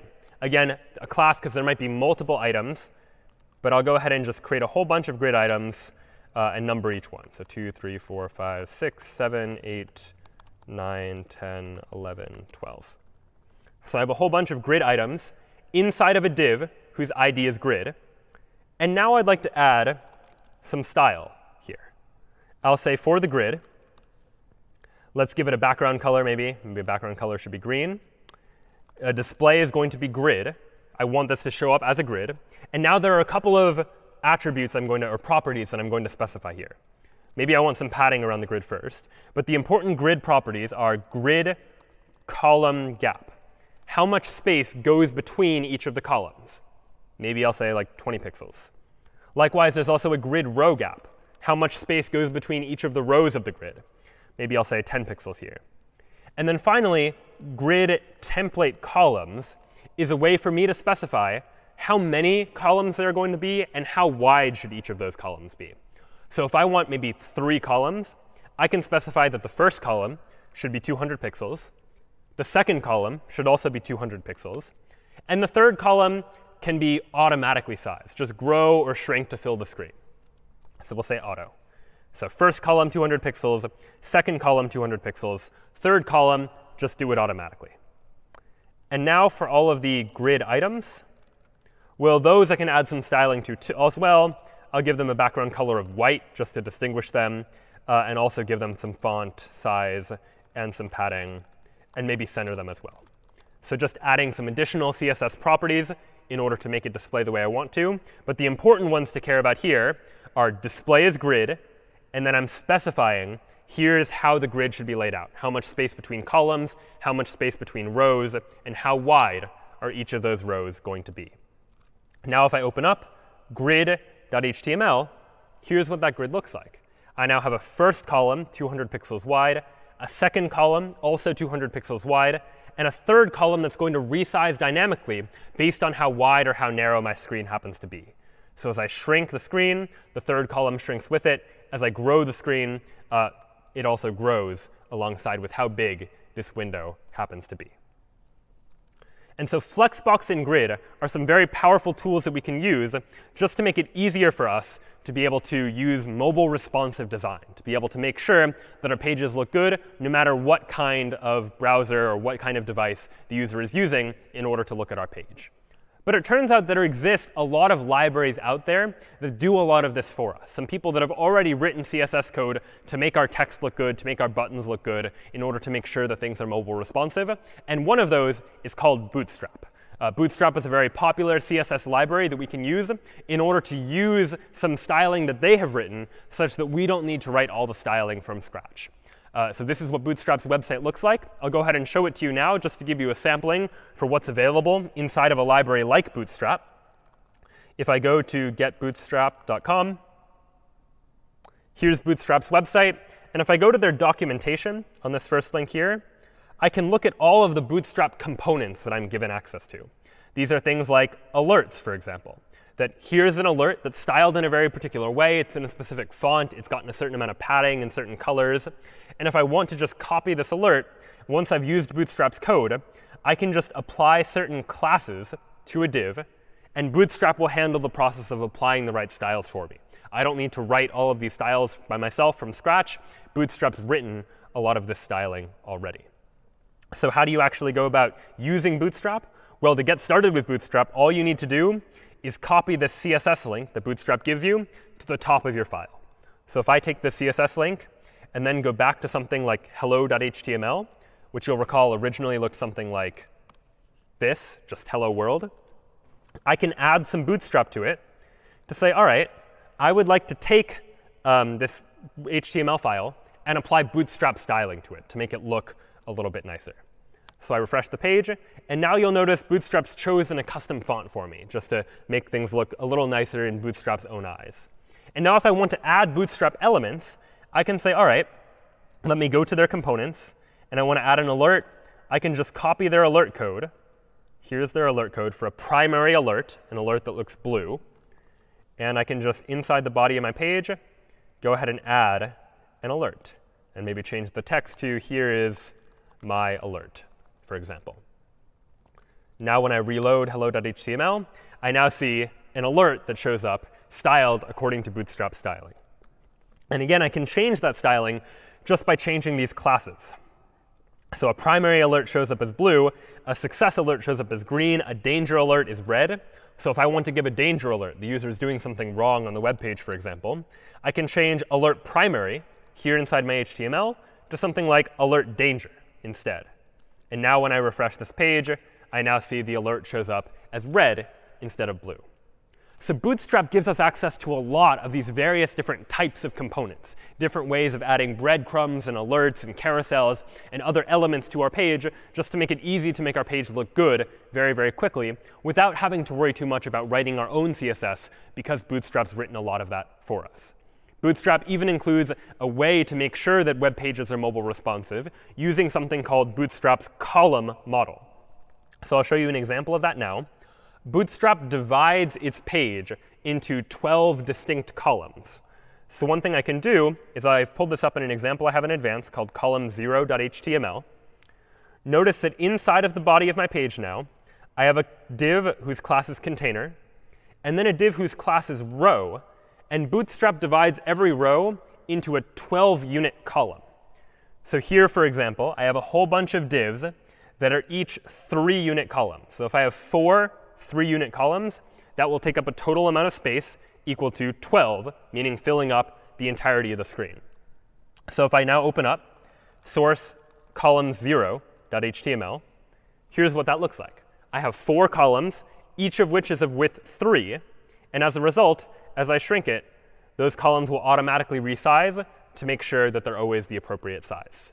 Now, as long as they add up to 12, they don't all need to be the same size. So for example, if I only wanted 3 columns instead of 4, I could get rid of the 4th column by deleting those rows, and maybe change the 2nd column. Instead of being a column of size 3, let's make it a column of size 6. So that's a length 6 column instead.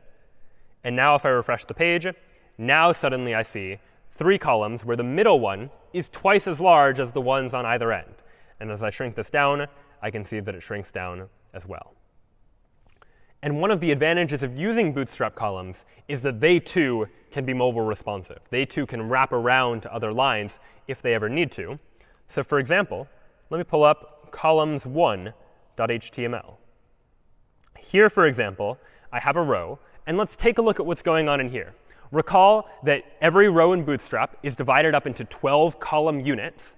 But Bootstrap, in addition to letting me specify how many units a column should take up, also lets me specify how many units that column should take up depending on the size of the screen.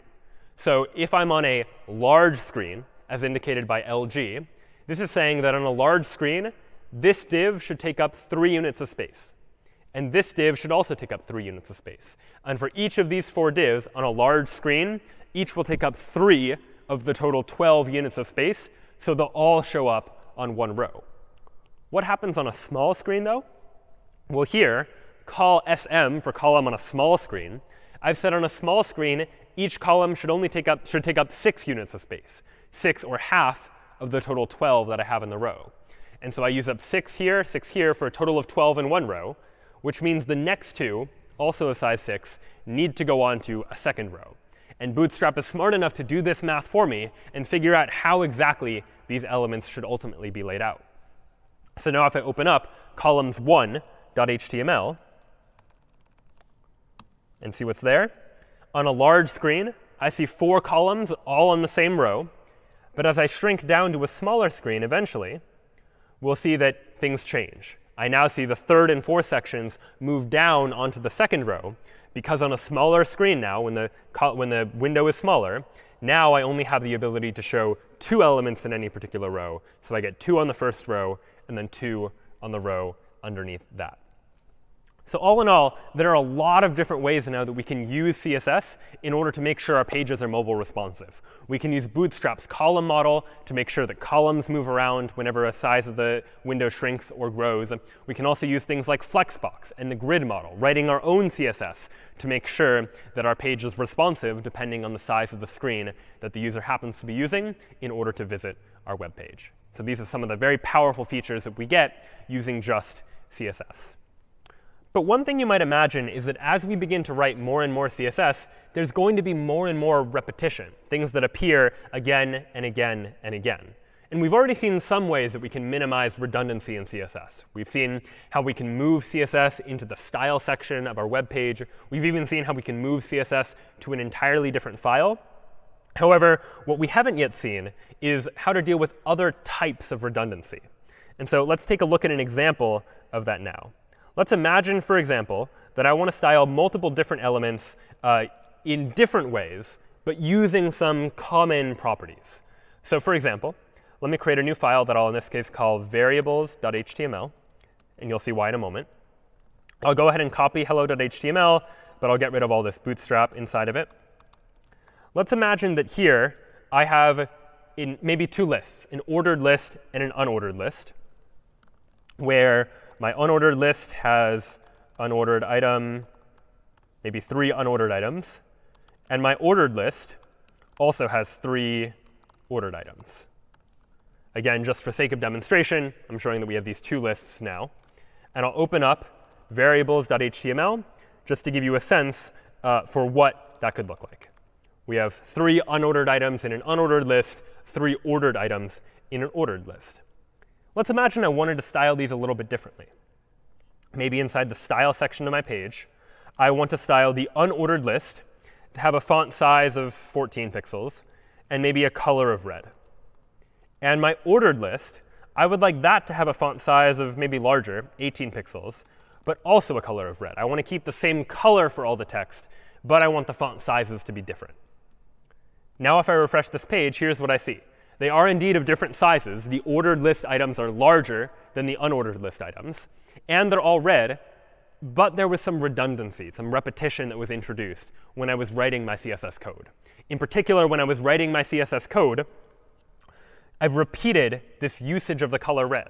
If I ever want to change the color from red to blue, for example, I'm going to have to change my code in 2 different places. Ultimately, I'd just like for my CSS to be a little bit more powerful.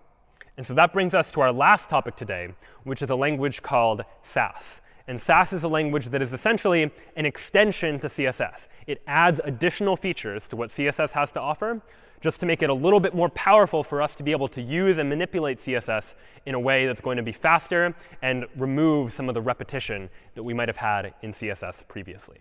And one of the key features of Sass is the ability to have variables. So let's take a look at an example of this now. I'm going to create a new file. Normally, when we created our CSS files, we called them like variables.css, something .css to stand for a CSS file. Sass is a different language, though, so it's going to require a different extension. We're going to conventionally use .scss to stand for this is a Sass file. So here's now variables.scss.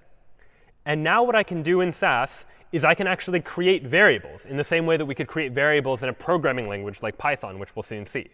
CSS normally doesn't support variables, but Sass is going to give us that power. In Sass, all variables begin with a $sign. So I can create a variable, $color, to create a variable called color. And I can say the variable called color is going to be equal to red. So this line here, line 1, is my way of telling Sass I'd like to create a variable called color, and I'd like for its value to be red. And now I can add the same styling I had before. I can just use normal CSS and say for an unordered list, I'd like the font size to be 14 pixels. But the color, instead of saying red here, I can use the name of a variable.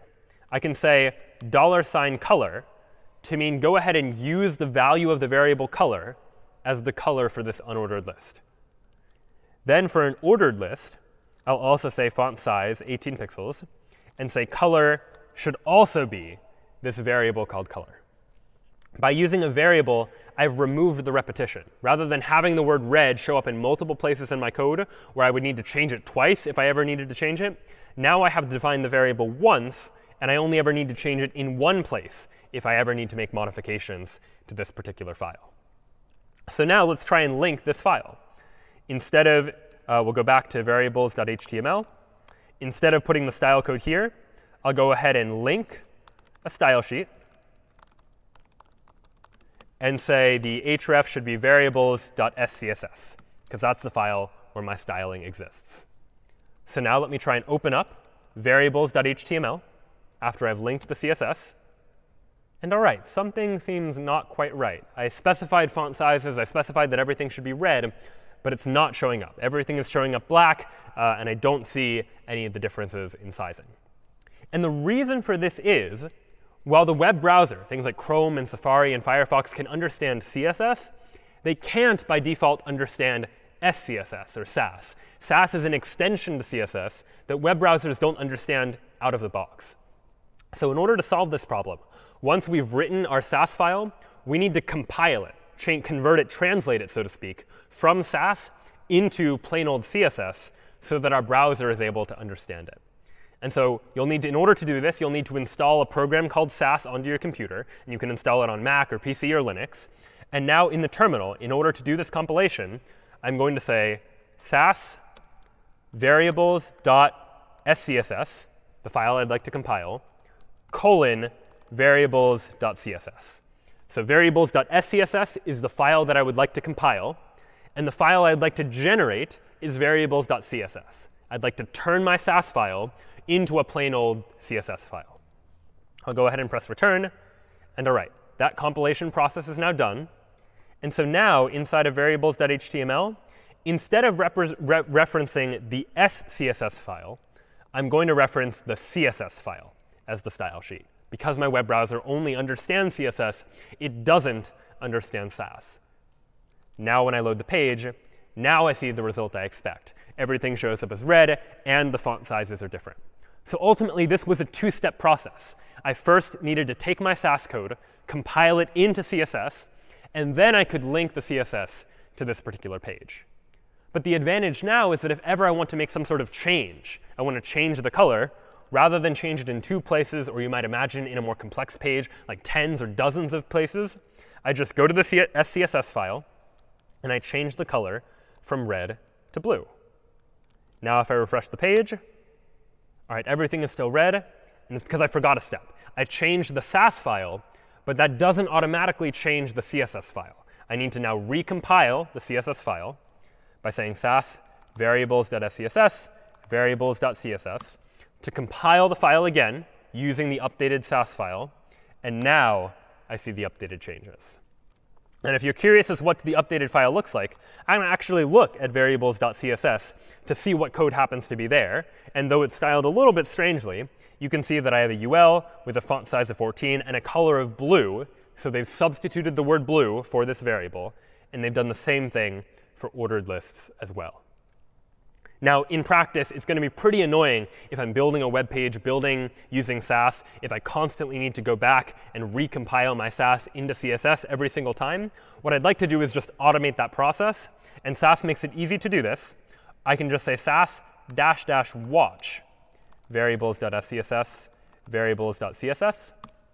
And what that's going to do is now you see SAS is watching for changes. SAS is going to monitor the variables.scss file. And if ever I change my SAS file, SAS is going to know about it, and it's automatically going to recompile the corresponding CSS file. And you can do this not just with single files, but entire directories as well if you have multiple different SAS files. So now what I can do is if in the variables.scss file, I change the color. Instead of blue, I now want it to be green, for example. I now save the variables.scss file. And now, without doing anything, take a look at my terminal. SAS detected a change to variables.scss, So it gave me a new version of my original CSS file. If I go back to my web browser now, refresh the page, now all of the text is green, as I would expect it to be. So that's one of the very powerful features that Sass gives us. It gives us the ability to add variables to our CSS code just to factor out commonalities. If there are common fonts, common colors, common borders, common styling that I want to apply to a lot of different things, it becomes much easier just to use Sass in order to do so. And finally, we'll take a look at a couple of other features that Sass gives us the ability to do. One of them is the ability to nest CSS selectors inside of other CSS selectors. So one thing you've seen so far, for example, is that in CSS, if I wanted to style all of the unordered lists that are inside of divs, for example, I could say like div arrow unordered list in order to style unordered lists that are inside of divs. What Sass will do is it'll give us a bit of a nicer syntax for doing this type of thing, in particular by allowing us to nest CSS inside of other pieces of CSS. So just as an example of this, I'll go ahead and open up a file I already brought called nesting.html. And so here's what we might see inside of nesting.html. Here's the body of the page. Inside the body of the page, I have a div, inside of which is a paragraph inside the div, and also a list, an unordered list, or UL, that's inside of this div as well. And then we also have a paragraph that's outside of the div, and a list that's outside of the div in addition to that. So a number of different elements, some of which are located inside of other elements. And what I'd like to do is be very precise about how I style these pages. What Sass is going to allow us to do is it lets us write a Sass file that looks a little something like this. Let's take a look at what it's doing. It's saying, for the entire div, I would like to give that div a font size of 18 pixels. And then what CSS normally doesn't allow us to do, but we can do now using the power of Sass, is say, for any paragraphs that are inside of that div, go ahead and give those paragraphs a color of blue. And for any unordered lists that are inside of the div, give those unordered lists a color of green. By nesting these CSS selectors inside of others, we've been able to get across the idea that I only want to style the paragraph if it is inside of a div. And this is just a little bit of a nicer, cleaner syntax for doing some of these more complex styling tasks that might come up. So what does this actually look like if I take this SCSS file and turn it into normal CSS? What is the result going to be? Well, let's take a look. We can try it out by, let me go into my nesting folder where all these files are located. And if I run sass nesting.scss, turn it into nesting.css, now let's open up nesting.css and see what it looks like. Here it's turned into take all of the divs, give them a font size of 18 pixels, and then we're using the same descendant selector notation that we saw before, where all the paragraphs inside of divs should be colored blue, all the unordered lists inside of a div should be colored green. And this certainly works. And we could have just written this CSS from the beginning, but it can be a little bit cleaner, a little bit easier to read, to use Sass in order to really say paragraphs inside of divs should be structured this way, unordered lists are styled in some other way. And using this nesting approach just makes it often easier to take a look at this SCSS page and really understand how all of the different style code interacts with each other. So after all of this now, if I open up nesting.html, we might see something that looks a little something like this. The paragraph inside the div and the list inside of the div, those both get changes to the way that they've been styled. But unlike them, these paragraphs outside of the div and the list that is also outside of the div, those get styled a little bit differently. So two features now we've seen inside of Sass. We've first seen the ability to have variables to make sure we're not repeating ourselves in many places throughout the code.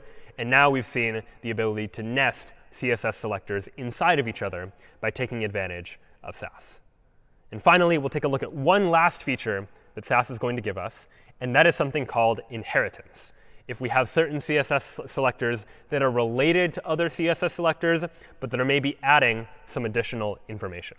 And in this case, I'm actually going to show you the finished product first. So let's go into inheritance, and let me open up inheritance.html. And here you see I've tried to almost implement bootstrap style alert messages in HTML. I have a success message up at the top, a warning message, and then an error message. And each of these messages, you'll notice, are styled differently. In particular, they're each a different color.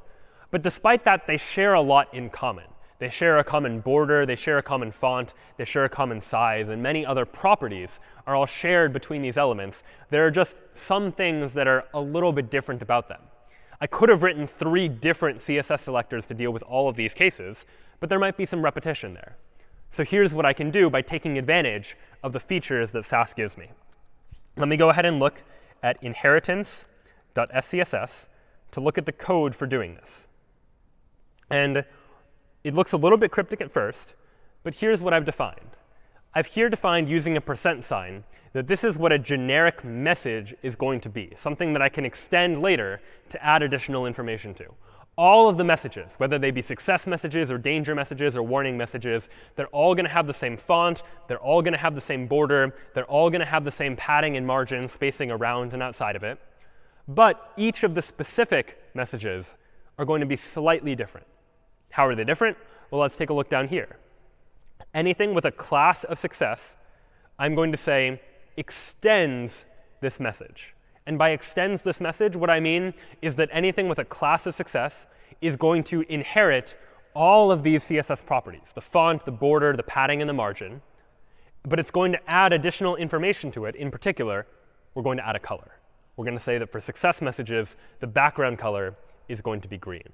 I've extended the basics of what a message is, but said that this message in particular has some additional style that we're going to assign to it as well. And the other 2 messages behave in very similar ways. My warning message extends the message, but instead says the background color should be orange.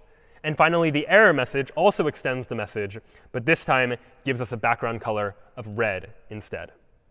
So now when you compile this all together into inheritance.css, which I compiled in advance, this is what this is ultimately going to look like. It translates what I've written into saying, all right, success and warning and errors should have all of these properties. But success should also have this background color. Warning should have this background color. Error should have this background color. So again, we could have written this CSS. There's nothing that Sass does that we couldn't have written ourselves using CSS. Sass will just make it a little bit easier to do many of the same things. So we can write things in a little bit of a nicer syntax by saying the success message inherits from the message but adds a background color. And likewise, the warning and error messages do the same thing, but in a simpler syntax and a bit of a nicer syntax, such that later we can let the computer take the Sass code and compile it into CSS instead. And so those now are some of the fundamentals of what we've seen in building web programs using HTML and CSS. We've seen how we can use HTML to describe the structure of our web page, deciding what's going to show up where on the page. And then we looked at CSS and how CSS can then be used to style our web page in various different ways, adding custom styling like colors and layouts, but also thinking about things like responsive design, like what happens on a mobile screen or on a tablet, and making sure that our web pages look good on those screens too.